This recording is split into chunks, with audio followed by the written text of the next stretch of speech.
I had found Boris Dime's ship.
Rust had crept over the sides of the cargo steamer a long time ago. Boris Dime would be on board. I'd have to smoke half of his crew to even get near the gangplank. The guns were probably being kept in the hold, buried amidst the rats and oily water.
Angie, tell me, how much did Dime cost you?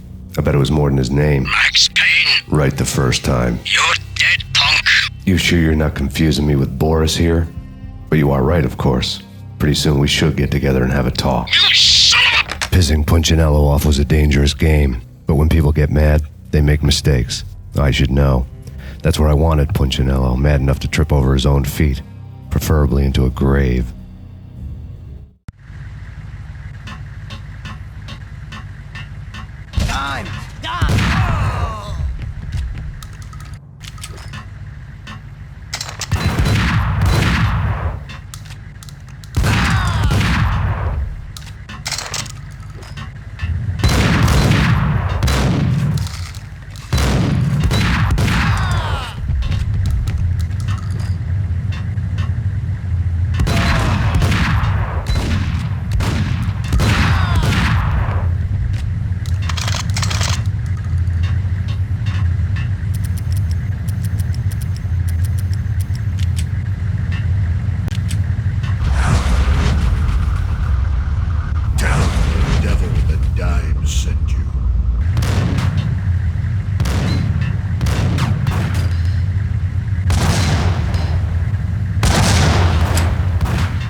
says different is calling me a liar.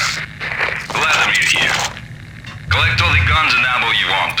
Meet me on the bridge afterwards.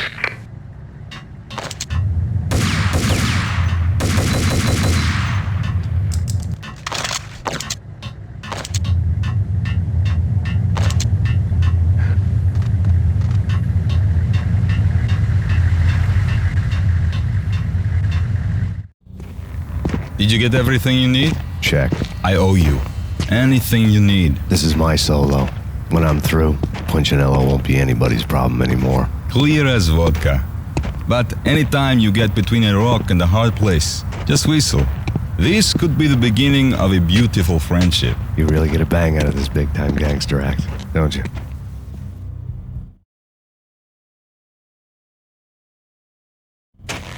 Even with all this firepower, I figured I couldn't get to Punchinello at his manor. I could only hope that he wouldn't pass a chance to hear me beg to see he's won. This is Max Payne. I want to cut a deal. Payne, you're a dead man. That's what everybody keeps telling me. I got your ship and her cargo. I want to meet. No pain, no gain. Capiche? You know my restaurant? Yeah, I know it. 1 hour.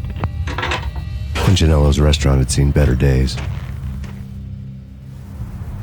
Snow was falling like ashes from post-apocalyptic skies, but that was outside. Things would soon get hot in the Don's restaurant. I knew it was a long shot, Angelo Punchinello actually showing up, but there was no crime in hoping.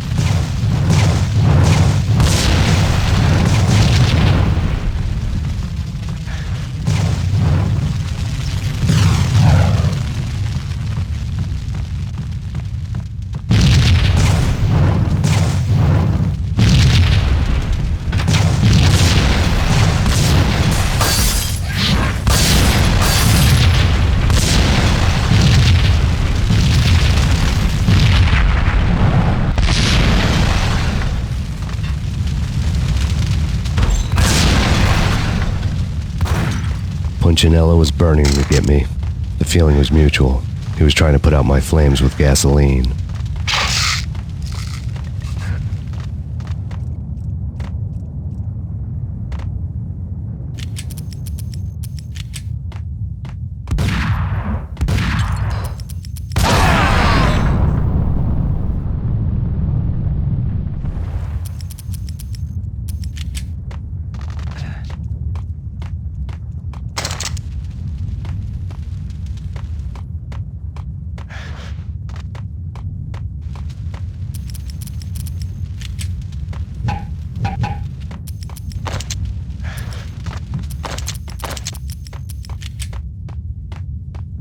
The mobsters have been guarding a real treasure, the way out of this disco inferno.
Vlad had seen my smoke signals.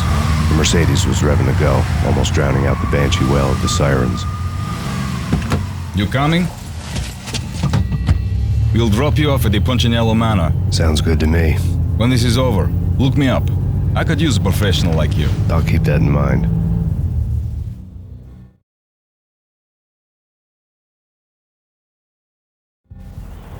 night groaned with cold. The garden lights flickered nervously. In their light, the falling snow was dead white before the darkness ate it up. I had heard the stories. The trio were mad dogs. They'd have hung the heads of their enemies over the manor gates if the capo had only let them. Punchinello wanted pain. He'd see the pain. The trick in my situation was that there was no trick, no matter what the movies tell you. No rules, no secret mantra, no roadmap. It wasn't about how smart or how good you were. It was chaos and luck, and anyone who thought different was a fool. All you could do was to hang on madly, as long and as hard as you could. Someone had graciously left the back door open for me and killed the guards. My money was on Mona. I knew the trio would be standing between me and Punchinello. I had read their rap sheets, thick as phone books. No one would be walking out of here alive. The numbing cold of the broken night had followed me in. Upstairs, the trio tangoed down the manor halls to the silent rhythm of their murderous hearts, the blood of their victims rust on their lips. Vince Mignano, Pilot Providence aka Big Brother, and Joe Deadpan Salem. The pistol was a frozen lump in my hand, piercing the skin, gnawing me to the bone.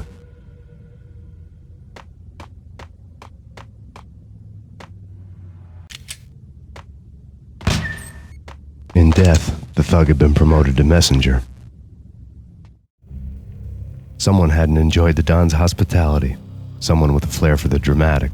Someone who had let herself out of a locked cell and past a couple of armed guards. My thoughts were on Mona again. I could only hope she was a good enough gambler to walk away while she was still winning, before she'd run into the trio.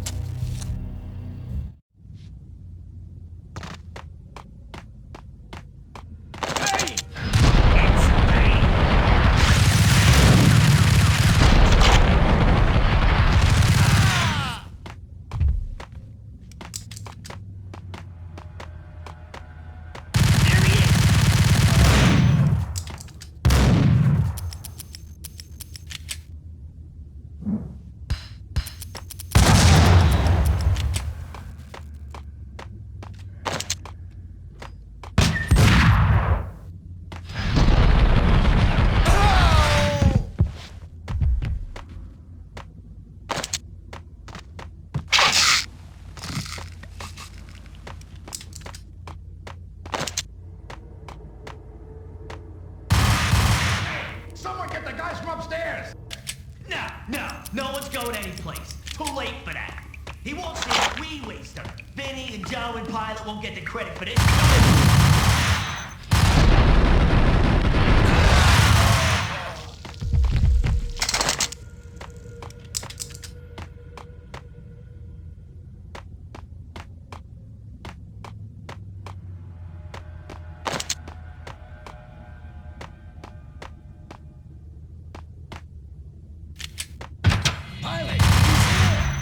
It didn't take me long to run into the trio.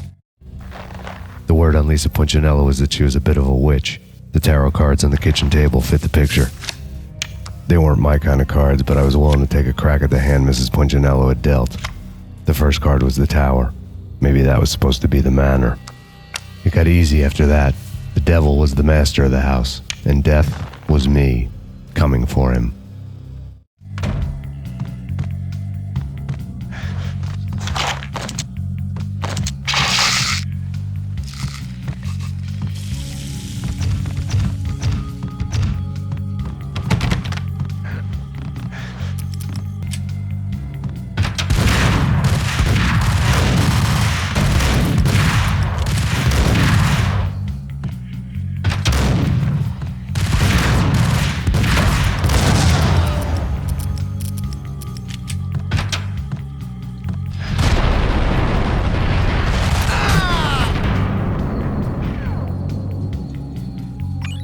One down, two to go.